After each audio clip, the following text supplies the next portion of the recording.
This week on the Droids, do we even need a promo? You have to listen to this episode. It's Mandalorian Chapter 13, The Jedi. That's it.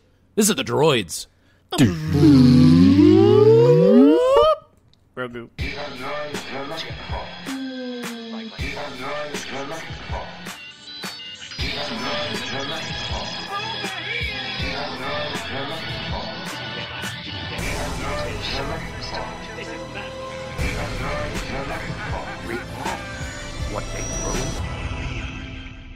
Welcome back to the Droids You're Looking For, a Star Wars podcast. Alongside Ryan, Chris, and Sam, we are here. I am Mike, and there's so much to say, so much to talk about Chapter 13 of The Mandalorian, The Jedi, Ahsoka Tano. I can't even, there's so many thoughts rattling through my brain.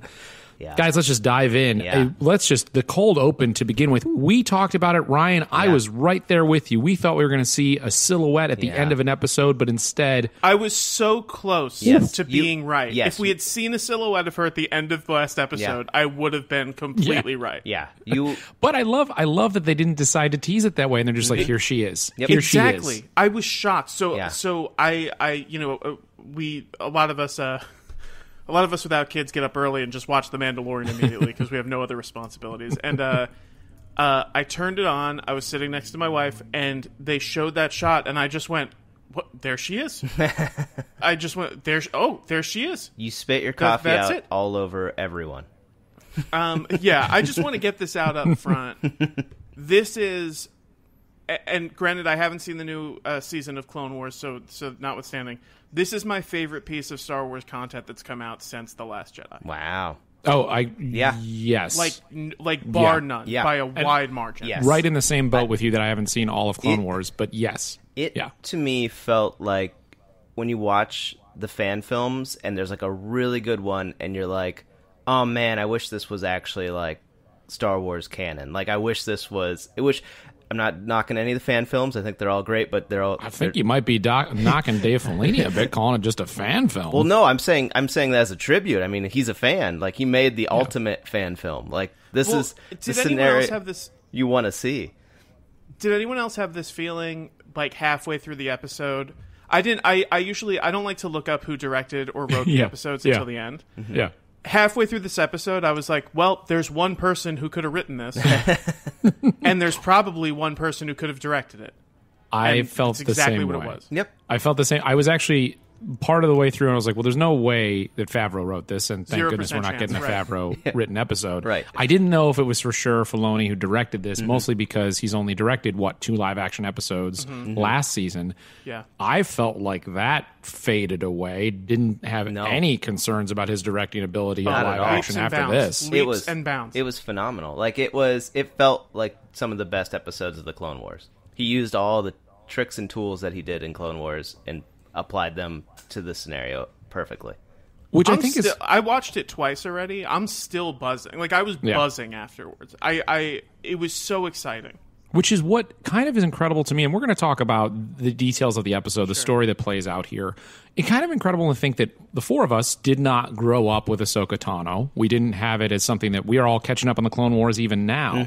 And what it means to those people who have been fans of that character for so long, that not only did they bring her to life in live action, that they brought her to life in an incredibly well-executed manner, with Rosario Dawson playing the role, and it not like seeming to drop off in terms of even the execution of the movement of the character and the way that the action played out compared to the cartoon. I don't know what emotion people who have grown up with Ahsoka Tano are feeling watching that. I would love to hear from you. droidspod@gmail.com, Twitter droidspod, Facebook, Instagram droidspod. Find us. Let us know what you think about Ahsoka being brought to life, because I'm ready for the Ahsoka spinoff with Rosario Dawson. If this is any sort of a pilot for that, if Disney has any sense, you take away from this is like, book that now.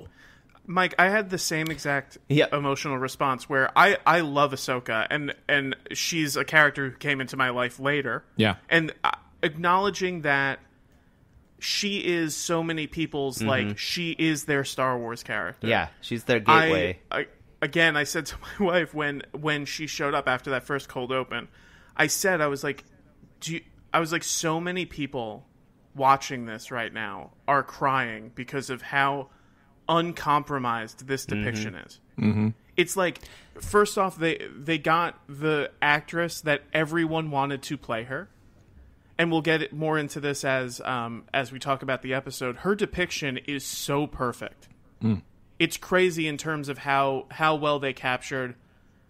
We'll get into the details of it, but how well they captured it. And I just kept thinking about how much this means. If it means this much to me, and Ahsoka's fairly new to my life, I can't imagine what it means to people who grew up with her, who have been waiting for this moment for so long. I was looking at Twitter last night. I guess people found out that this was going to be the episode she was in. I didn't know for sure. But last night on Twitter, people were doing like countdowns, like pictures of themselves in cosplay or like holding to a lightsaber saying like, Happy Ahsoka Eve, like I'm staying up until 2 a.m. to watch the episode when it drops.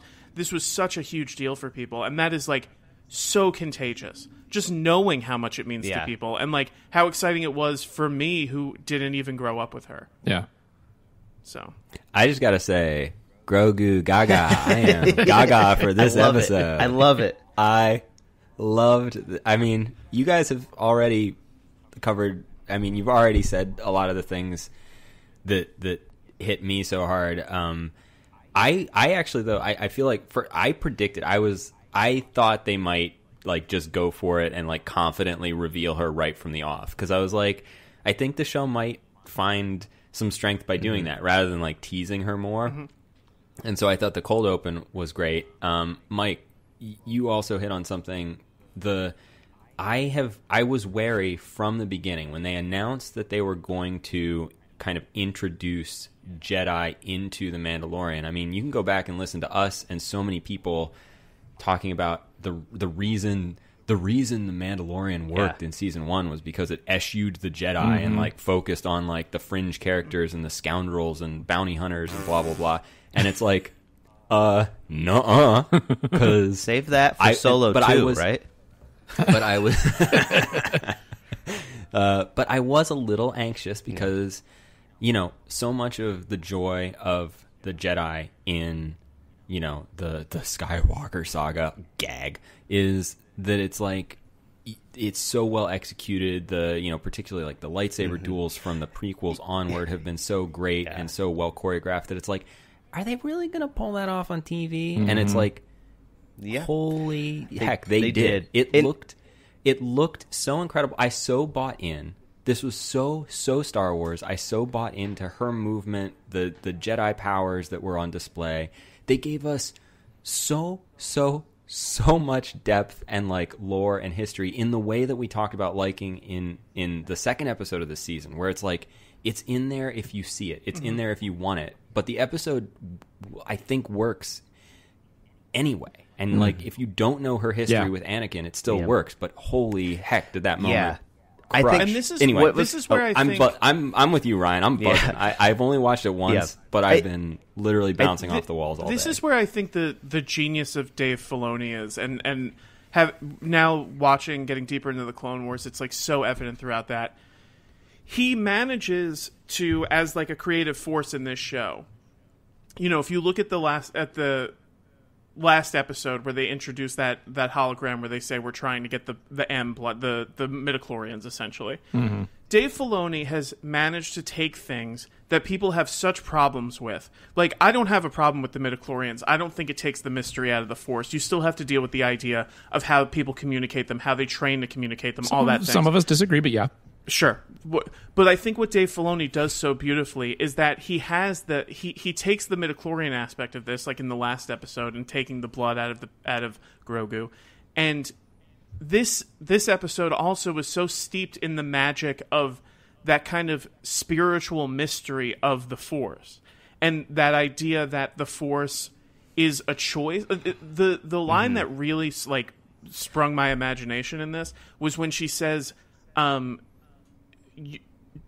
just let his powers fade as he gets older. And this idea that like the Force is a choice you make. You may have midichlorians in your blood that make you predisposed to be able to do it, but it's still a choice that you make.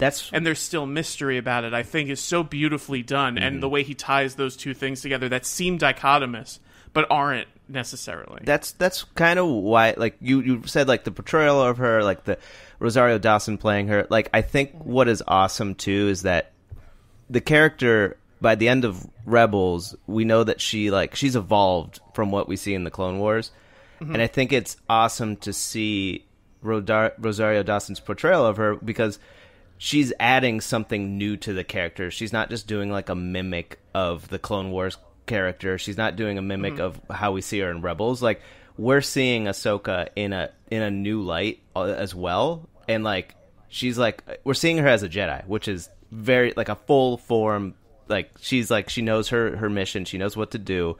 We're seeing like her ultimate form, if you will. Like, and that was super exciting to see because it didn't just play on what we know the character as. It also like we were learning new things. It's like, oh yeah, she knows the responsibility of the Jedi. She knows like how to communicate, how to train, like all the lessons that she has gotten. We got to see the payoff of. And it feels like that time has passed. Yes. It's been, what, like at least 30 years since the last time we saw her Exactly.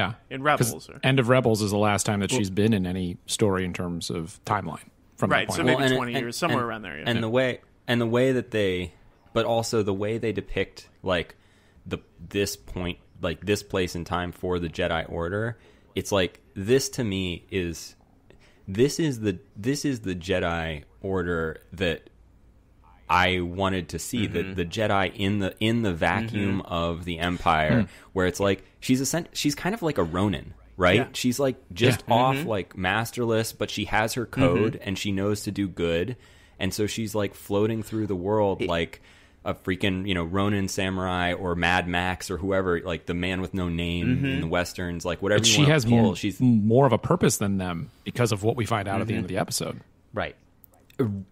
That's correct, but it was so well done, and like I honestly like also I was into this episode like without Ahsoka. I think it's a good episode anyway of the show. Like it's a better episode than last week's and maybe the past 2 weeks, episodes just on its own with the story of the child Grogu and Mando.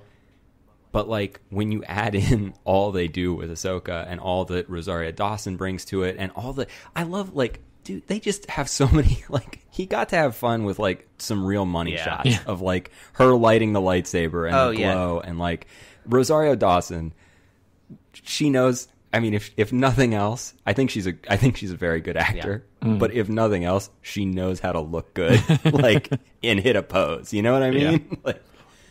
Like, I think... And also, just the design, I was just like, oh, like, they just did it. Mm-hmm. Like, it just is her. Yeah. They did, yeah. There was no... It's like, incredible.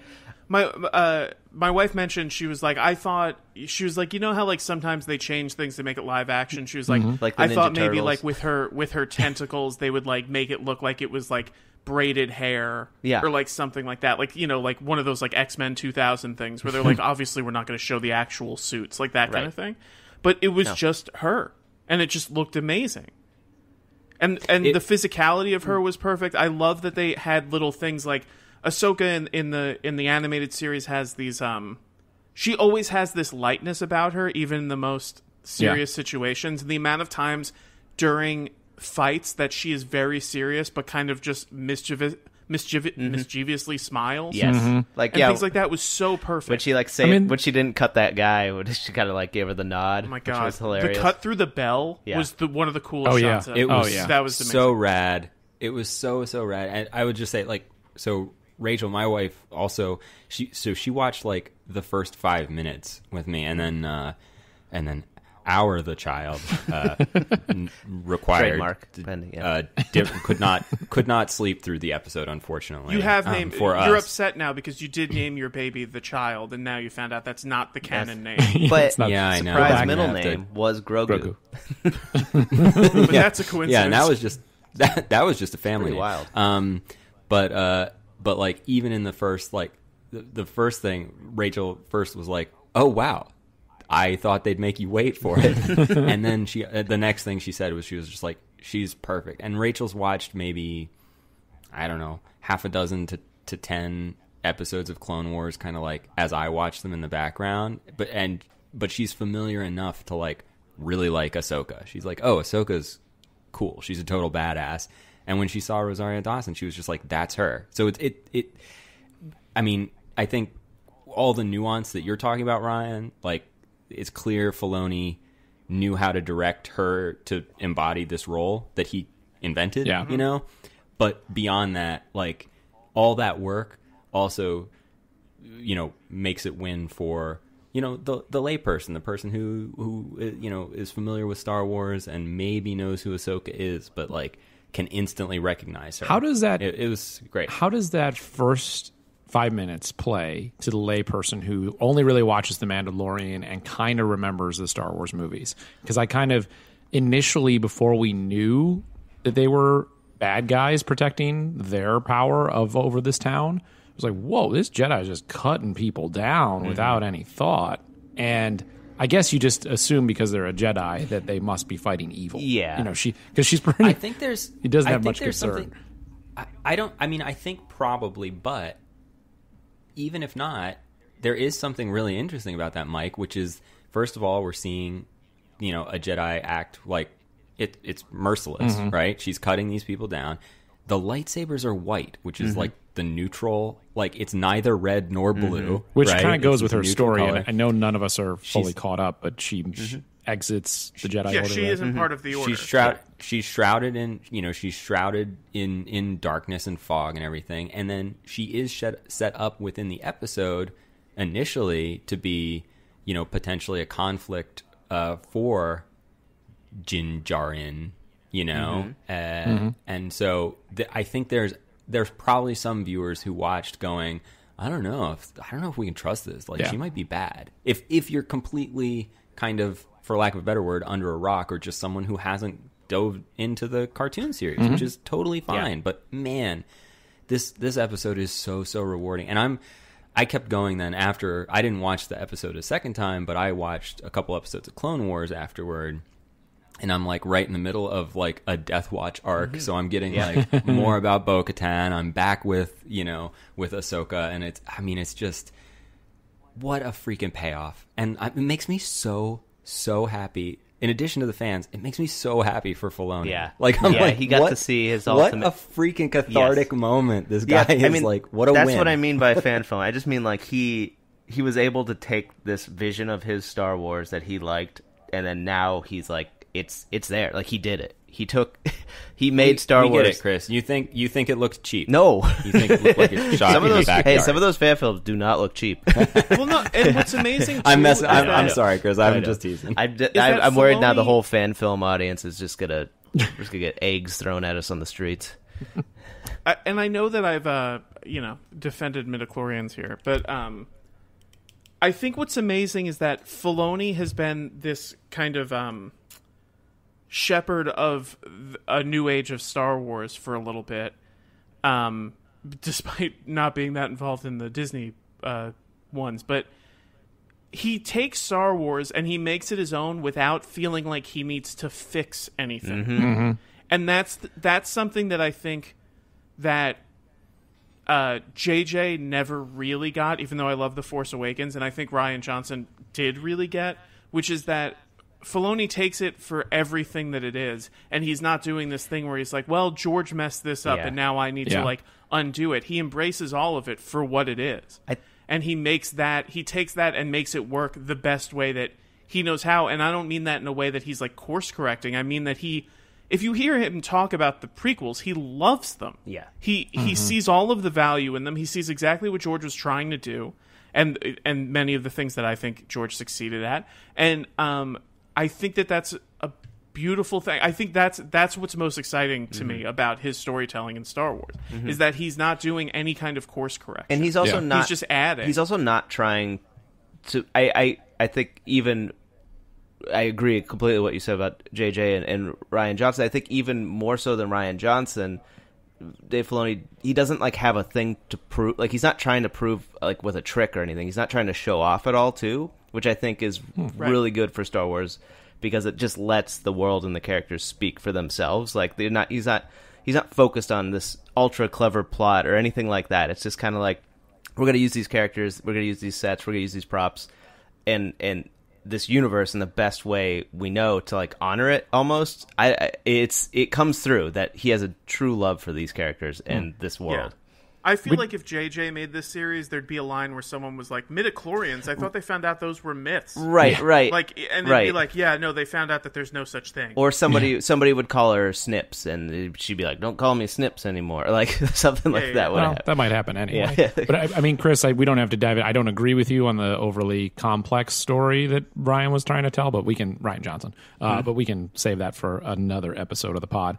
Physicality wise, or actually two things that kind of in the conversations come up to me is both Chris, you and Ryan were talking about the physicality, but also the lightsaber play that we saw in this episode. That wowed me, especially when she first interacts with the Mandalorian, when he's out to find her after he's been given the bounty, even though he's not going to follow through on that. And she makes that flip over the tree, and I just kind of like sat stunned, like, how did that look that good? And it also made me go back and be like, how did the Rise of Skywalker look so bad in the stunts where she was flying? Flip? Yeah, that was incredible. Well, I loved it. They just, there's something there that Filoni might be, this incredible live action director as well, just after what we've seen here. And I'm just very excited about the future of what potentially could be. He's given us so many great stories and so much great Star Wars already, but what does this mean is kind of the tipping point for him moving into another version of Star Wars. And that's really exciting to me. But again, the physicality that they got right. But then I'm also excited, Sam, you were talking about, experiencing this for the first time if you've not seen Ahsoka before. Now to have watched this episode, how many people are going to have their interest piqued to go back and watch the Clone Wars? How many people are going to dive in to be like, what is her story? Because she is fascinating. And that's really cool to me. Yeah, like how cool is it that someone's like, who is that? She's cool. And then someone's like, well, there's 7 seasons of her. You could watch her whole training and then 5 more seasons of kind of the storyline of her as well, if you want to follow up on it. I mean, it's a super rich character, I think, that doesn't get as much credit as she deserves as a character.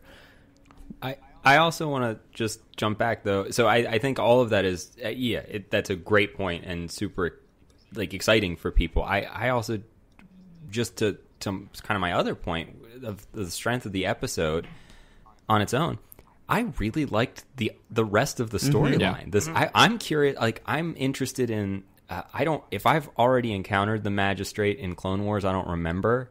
But if she's to come, I'm excited to meet her. She was great. And I was like, I thought that was Michael Biehn, but I wasn't sure. And I thought, for a role that very, very easily could have been played by just about anybody. Where's my Bosch heads at? Where's my Bosch heads at? I do think, though, that casting Michael Biehn, first of all, I think he brought something to the role where his timing was great. He was funny and kind of desperate in his own way. But there's also something when you cast the guy from Terminator, from Aliens, this commando, this guy who's known for playing kind of military hard asses in Future Wars, and then you say I don't know, something about him seems ex-military to me. It totally reads. It's perfect casting because all of us, our history with that guy is exactly that. And we look at him and we go, this guy's not just a hired gun. This guy is a merc. He's ex-military. He knows some stuff. And so it makes the climax where you've got, Ahsoka versus the Magistrate. I forget her name. And, Morgan Elsbeth. And Mando.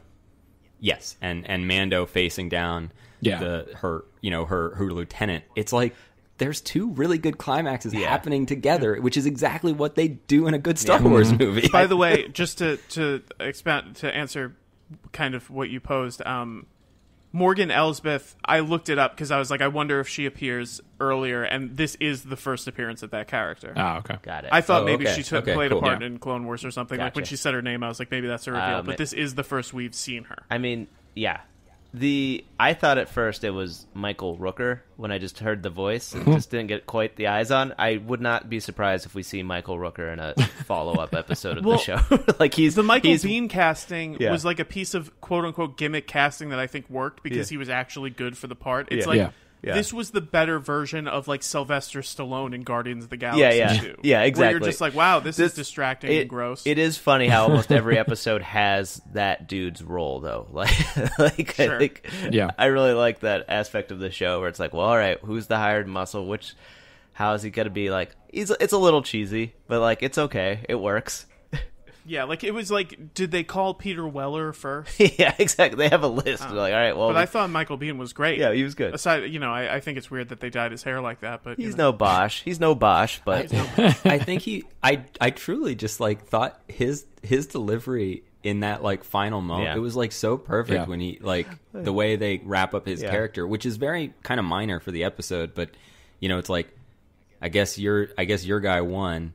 And he kind of like makes like he's laying down his gun, and then it gives Mando just that absolute boss moment of like knowing the score well in advance. Like no matter how clever Michael Biehn thinks he's being, there's just like no way he's getting this pat. Like it's such a great timed shot, When that moment happened, I was like, wait a second, this is a Western.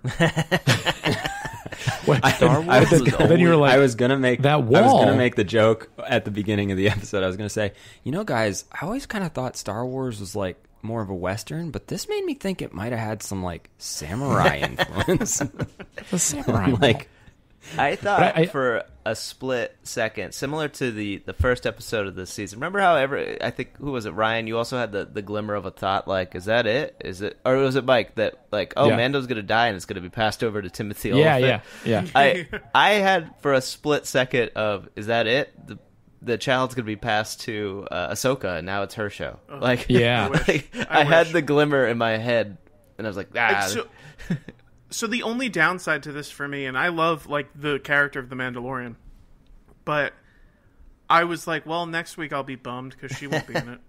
Well, but I think next week I'll be bummed because it won't be about what we just figured out in just the lore of Star Wars and the Jedi and what he could be and whether or not he should be trained and everything that they had in the conversation. Is I'll enjoy another adventure quest, and I'll enjoy him making his way to eventually what I assume will be Ahsoka returning to be the Jedi that shows up at the temple that she alluded to. I think it'll be her. I think that now we've opened ourselves up to a larger world. And I'm just dreading the plot synopsis next week of like when the Mandalorian needs to infiltrate a caravan transporting fathiers. But a fish monster eats them all every 10 hours, so they have to blow that up. And I'll be like, oh, great. No Ahsoka. Can we talk about, though, how this episode was shot? I mean, it's the same director of photography, I believe, for most episodes of the Mandalorian. Was it Boz? Something I can't... Boz Iodine, something like that. His last name? Or not Iodine. Boz Lerman? Boz Lerman. Boz Lerman. But the way this was shot, I thought was beautiful. But the other thing that's really stood out to me, and we talked about it earlier this season, is that I think the volume has dissolved. I don't notice it. Yep. I think the scale and the way they built this, I know they probably just built one strip of town the way that they had for so much else of the Tatooine set or the most Pelgos set. But yet it felt like this was a cinematic episode to me. You can only tell sometimes when there's like crowd shots and you're like, hey, there's like 10 people there, like cheering. Yeah. But it was fun. I mean, I actually felt like this one it in no way detracted from the episode, and Sam. I felt it more this one, but I haven't felt it on like previous episodes when you guys have. So I think the low light day for night kind of stuff doesn't work out as well with the volume. I've noticed like some of the episodes that they did day for night last season, I could tell like there's like a weird gloss over them. Like the lighting is... Well, that's why I think this season is a lot better, with the exception of like the opening scene of the first episode. They perfected that technique a little more, which is good. I might have to watch. I haven't watched the like behind the scenes thing. Oh yeah, from that they did, which I should watch, like that whatever that series was, just to see if I can actually pick it out better. But like I know what we're talking about when we talk about the volume. I know how the show is shot, like in general, And for me, this one, because I actually feel like because it was in like kind of open forest areas where I was like, oh, this feels very much like there's like 2 trees and then a bunch of see, that was digital matte painting trees or whatever. I was the like, opposite. projected. Those were the scenes where I was like, man, this looks great. They did a great job of mirroring, meshing it all together. I really thought that looked wonderful. And Sam, you're a contrarian. You always are. God damn it, Sam. I want to be clear. Did they say where it didn't took place not at the work start? for me. Like it worked. It worked just fine. Like I thought the episode looked beautiful throughout, and I loved I loved that it was darker and that there were these like soft glow things where you could kind of barely make out faces and stuff. Like I loved all that. I guess I don't know. I guess I'm a contrarian. Guys, don't pick on the either volume, that or you're okay? John Favreau was just a director before, and then he single-handedly created this piece of technology. I thought for a moment he spent a lot of hours in his basement building this thing. They're like, John, what are you doing down there? I thought for a moment I constantly do this in Star Wars, especially any new material. I constantly try to think, is this one of the planets we've been to, and is it going to be like a fun reveal? I thought for a moment we were on Dagobah, because it was kind of swampy, that'd be and fun. everything was foggy, and it has the lore and legend with Yoda, and I thought like that would make sense for Ahsoka to be in Dagobah, like somehow made it there to find something in Yoda's Well, we house. had scenes that were reminiscent of Dagobah, without a doubt. But it's now, I think not everybody, but it's like 3 times now that we've had the hermited Jedi, and I don't know that we get the sense that she is only on that planet. Right. She seemed to be making it for the mission, but I get what you're saying, because especially in the whole conversation between them about what to do with Grogu, it felt not only a thing that I loved, and I love what Ludwig has done. I do think he's been a little less prominent in some of his music this season, but part of that is probably just the first time through. I'm going to pull out the old disagree card on that. Well, because... let me finish before I get to that. Don't worry about disagreeing with Mike. He's wrong a lot. Well, I want to say I can't help but tip my Lothcat, because we saw Lothcat in this episode twice. I'm going to tip my Lothcat over to good old Ludwig for the moment that he played the same theme as Yoda looks at Luke trying to lift the X-Wing on Dagobah, when they say that she knew another of his kind. Yep. Loved it. Yeah, he did a very good job. Even the last 2 episodes when he got the X-Wing, what I forget the name of that song for X-Wing, Scherzo for X-Wing. He kind of worked that into last week's episode, and in this week's episode, he got the Jedi theme in there, real sneaky.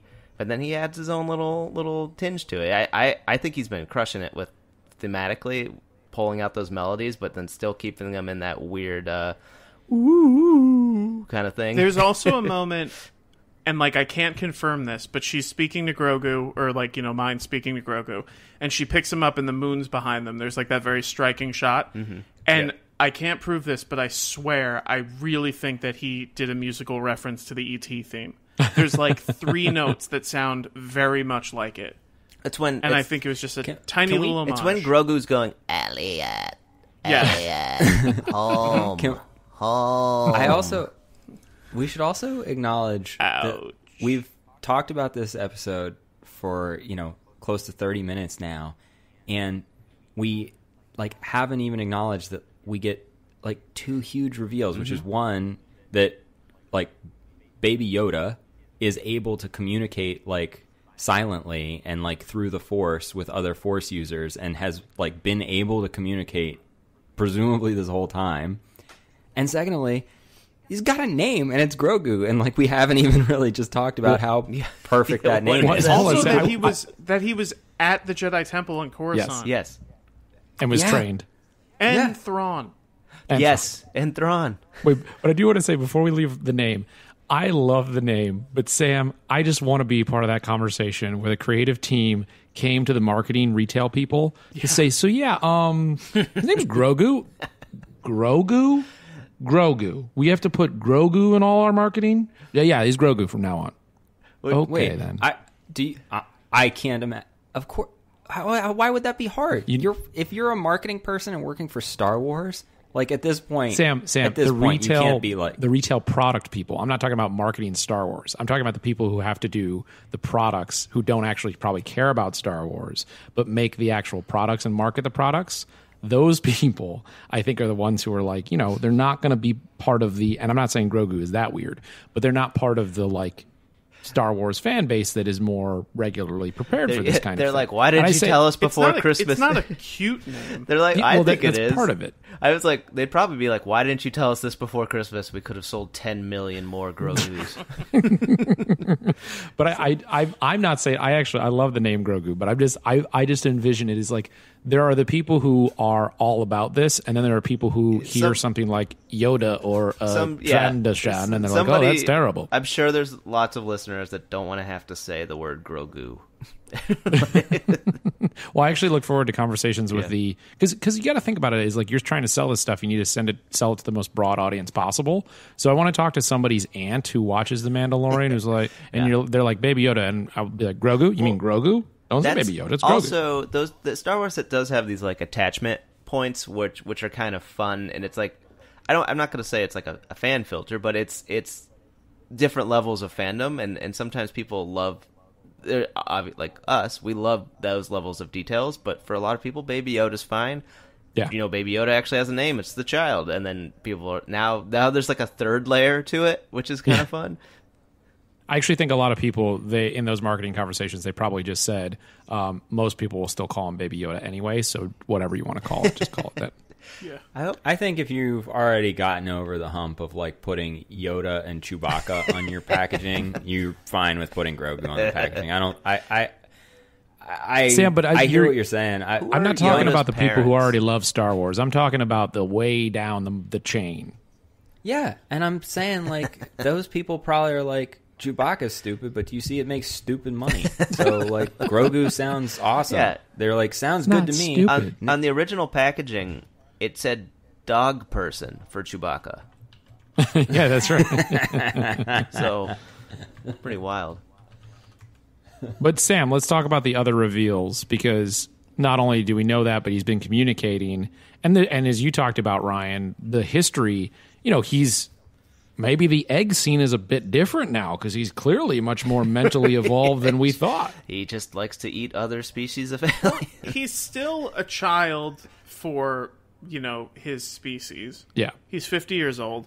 But and this goes again to Filoni, is that, one, she references Anakin in this directly. I know she doesn't say Anakin because it would mean nothing to him. But... That was the scene that hit me so hard. It was so great. Oh, yeah. And then she talks about how he was raised on Coruscant, the thing that I said, and my wife is very kind to just kind of hear my ramblings as these happen, is that she looks at Grogu and she says, like, I hope we're going to talk about him. Yeah. And I just said out loud, I was like, she's the only one who knew Yoda. Yeah. Yep. Like, she knew him. And, like, so it would strike her immediately. But wouldn't she know Grogu, though? If he's 50 years old and been trained at the Jedi Temple. The weirdest thing about that is, on like the packaging and in canon, they always say Yoda is the only known of Yoda's species. Their origin is unknown. But then we see a Yaddle, and now we see a Grogu. Well, so some of the things have been updated. Yeah, seems like I guess it's just another alien in the scheme of things. She says her line is, I've seen what such feelings can do to a fully trained Jedi Knight, to the best of us. Yeah. Oh my gosh. Yeah. That just like which crushes when you think of like all that history. Obi-Wan wisdom coming down, like I've seen what's happened. And she says that because in Grogu she senses great fear based on what he's experienced. Yeah. And it's like, that's what fear does. Oh my god, we have suddenly given something beyond like a cute MacGuffin. We have given this character that is so adorable and instantly has like a personality based on its look now has a life. Yeah, and it's like it's so rich in history that now I'm like, I want to see all of that show.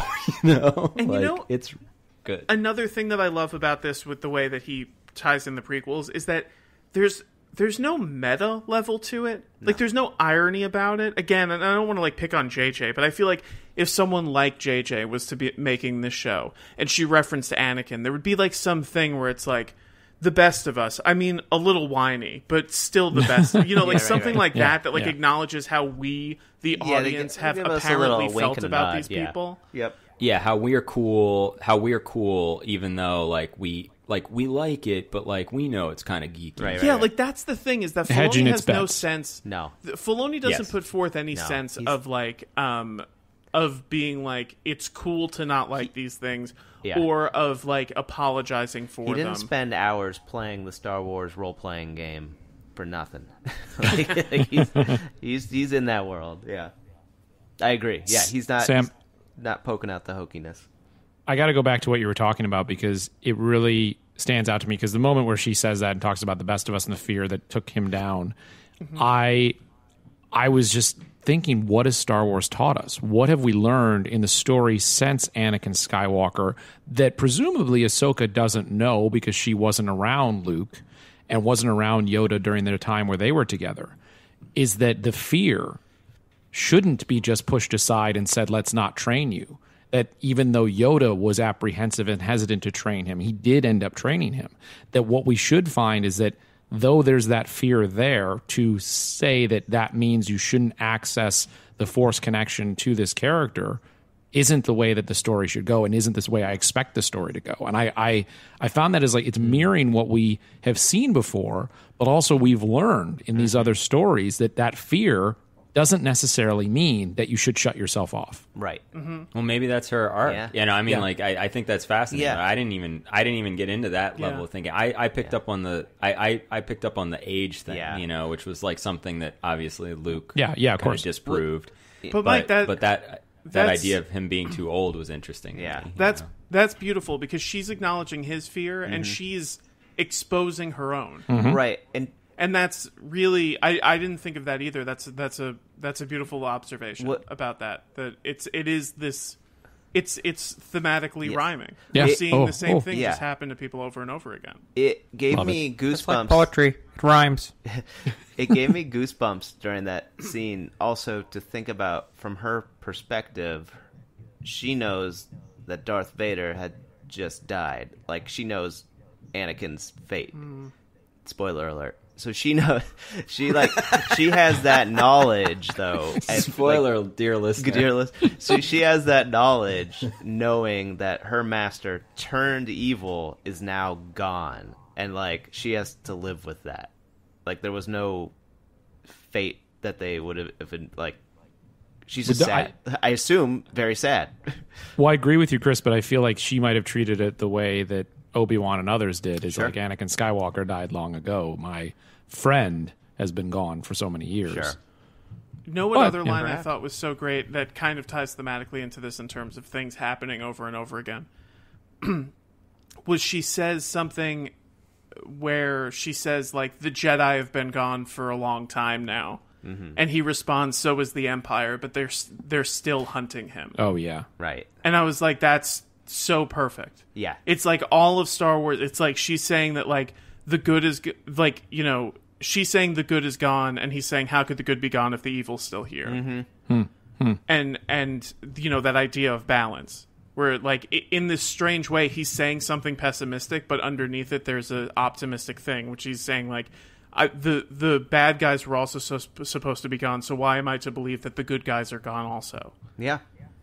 Guys, I'm thinking that this Filoni guy's a He's good got- writer for he's Star good. Wars. Ryan, I thought you Holy- were going to say thematically the thing that you were going to that kept reoccurring was just a stick made out of Beskar. They're still. Here's what I'm thinking. Genuinely, I think we hit on this kind of half jokingly, but I'm becoming convinced. I think that in some way I think to save Grogu in this season, I think this is a hot and fresh Oh boy. prediction. Wow, Here we go. Stealing it I think that last to week, stealing it this week. Great. I think that to save Grogu, Din Djarin is going to have to give up his Beskar armor, and we're going to have to see him. I think they're going to move the series to where he's unmasked. Interesting. More. So that they get more out of the lead actor, and in Pedro Pascal, but also I think that it's like last season they made a big deal about okay, Beskar is really precious, and it's what they make their armor out of, and we saw the armorer work with it when he got that big haul. And then that was it. He just had cool armor that we knew was really good. It has been referenced in every episode multiple times of people going like, that armor, Beskar, huh?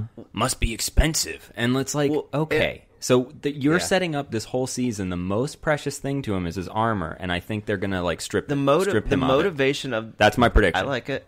The motivation of the armor is also pretty cool in the fact that Mandalorians and Jedi were constantly warring, and the Mandalorian armor is what can take a lightsaber blade. Yeah. Which that like awesome. We know that. I did not remember or know that. I thought we knew that from Clone Wars. I was gonna say I assumed that from Clone Wars, Rebels. Yeah. where it was like and that's why like things like the Darksaber are so important as well, because they're like weapons that can defeat Jedi weapons basically. But I loved that we got to see that detail. The brief. I'm so glad it didn't last a long time. But the brief fight between them, where like literally it was what it was what Batman v Superman should have been. Where it's like they started fighting and then just were like, wait, Martha. we're on the same side, and like that could have been the movie. But like when they had that scene and you briefly saw them like each kind of like take a shot at one another. Yeah, I'm gonna watch that on loop in my brain for 6 months. It's also I'm realizing now it's the first time we've heard him sound kind of rattled. Yes. Like he kind of like yells. He's like, Ahsoka Tano, like, please stop. Yeah. Which is like not something we've seen him do. Yeah. He has her. Well, because he and has it makes his sense blaster because at her, because it makes so much sense because we know that he should have the confidence by being a Mandalorian and because of the success that he's had that in most situations he's going to be the most lethal person, the best fighter there is. But and he's never gone up against a Jedi, and now he clearly. I thought for one second when he had the blaster out, I thought he was going to like fire a warning shot basically, and I thought it would have been awesome if she paused the warning shot. Oh, that would have been cool. I thought. I mean, it's been done, but yeah.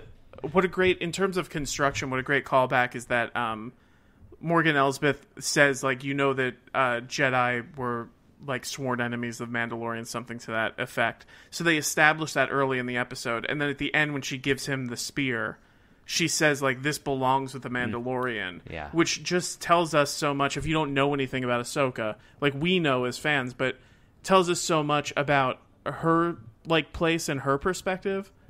That she is not she has spent time with Mandalorians. Yes. Like she has been friends with Mandalorians. Like she knows their way. She is not the sworn enemy of them.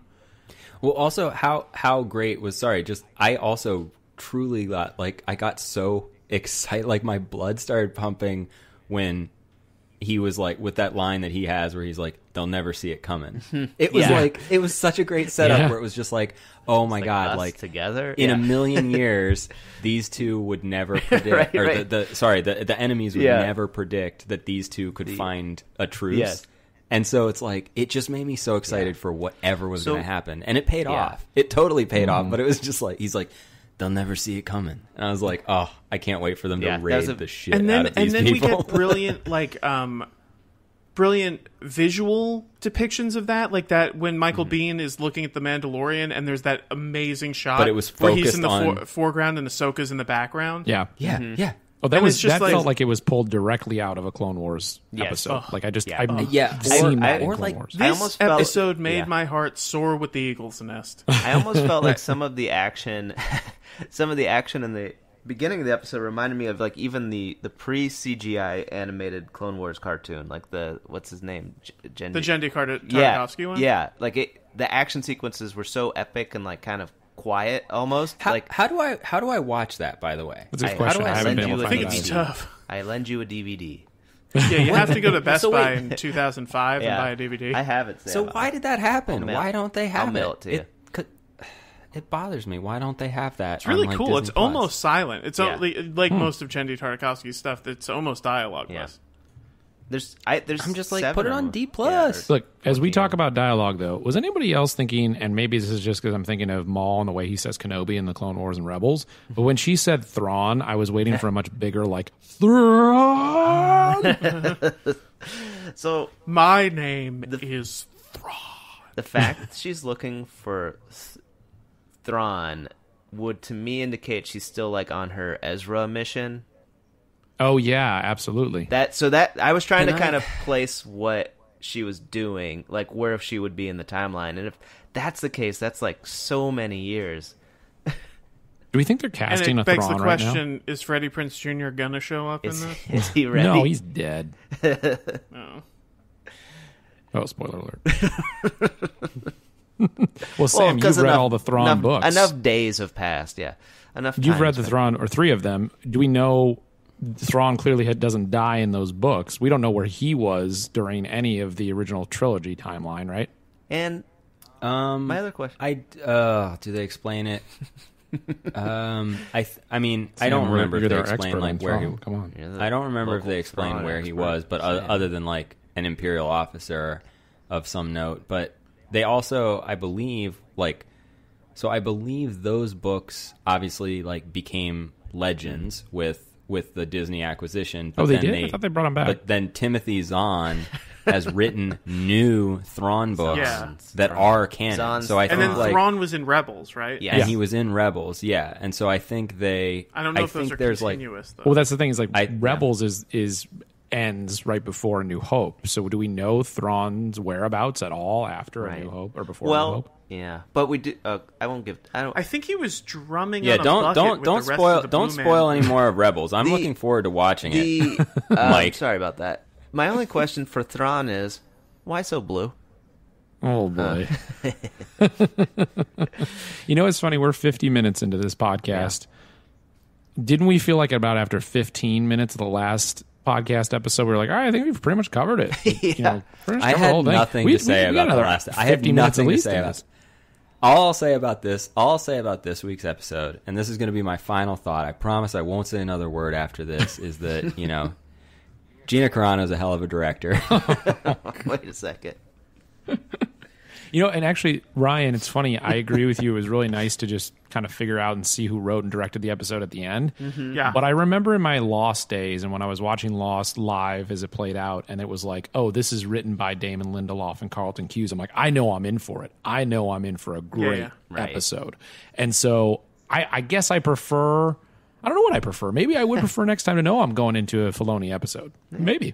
Perhaps. Yeah, I was pleasantly surprised. It all made sense I- when you saw his name at the end. I just this don't one- understand why we need Jon Favreau at all at this point. I don't either. He has I the truly lease agree with on the you. volume. The fact that it said, He owns the like, building. okay, the fact that, and we talk about this all the time, the fact that at the end of this episode it said directed by Dave Filoni, written by Dave Filoni, and it was basing around a character created by Dave Filoni, and then it said created by Jon Favreau. Ugh. Based on Star Wars by George Lucas. That part I have no Maybe problem it's with. Obviously referencing- it is. But the fact that it was like these are half of the characters were created by Dave Filoni.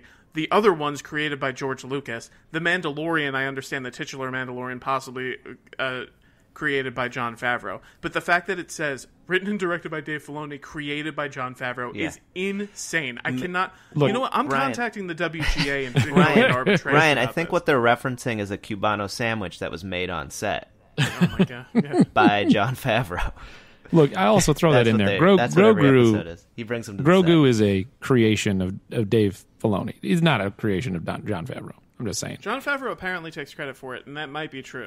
I But think look back here's what to the Clone Wars and what was it? The movie before the series began. I mean, Grogu is certainly inspired by Baby Jabba. I think that here's what I think is interesting still about like Favreau's ongoing involvement. I think Favreau had the idea of like, here's how I do a live action Star Wars. I do Lone Wolf and Cub with a Mandalorian. And it's like that kernel of an idea like is very full of possibility and very fruitful, and he seems very keen. Like, I do think they have different sensibilities about what they are drawn to in Star Wars. I think Favreau is the guy who's like, he's the guy who's like, Star Wars is a Western. I love that. I love the old, like, Cowboys and aliens. Do these, like, you can do cowboys and aliens. You can do, like, these, like, cinematic nods to, like, you know, Western movies and Kurosawa stuff. And, like, you can have, like, he likes that sandbox, the, like, sort of, like, scoundrels and bounty hunters and, like, tough guys with guns area. And I think that's I think that has worked really well in the show. I've liked those episodes, and I think that Filoni brings, the authentic sort of like true like Star Wars authorial voice at this point. That is, Ryan, when you said like you described the depiction of Ahsoka in this episode as uncompromised, and I would say, first of all, I think that was like that perfectly distilled how I felt. Like that was what I was looking for in terms of like how to say it. But also, I think that this episode like depicted Star Wars uncompromised. Like this episode, not to be hyperbolic about it, this episode had everything. Yes. Do you know what I mean? Like it had it had the Western element, it had the Kurosawa in the stuff. But had everything but Star Wars. It did reference them. It referenced that she was building fleets. That's how Morgan Elsbeth had like made her. You know what I mean? It literally did have all of it. Yeah. And speaking of the genre stuff, right? And this is welcome to Filoni Cast. This is what I think Filoni gets right, that I think other filmmakers kind of become obsessed with, that I think is the less interesting thing, is that like the Favreau episodes that he kind of that he wrote and things like this, like the Oliphant episode and things like that.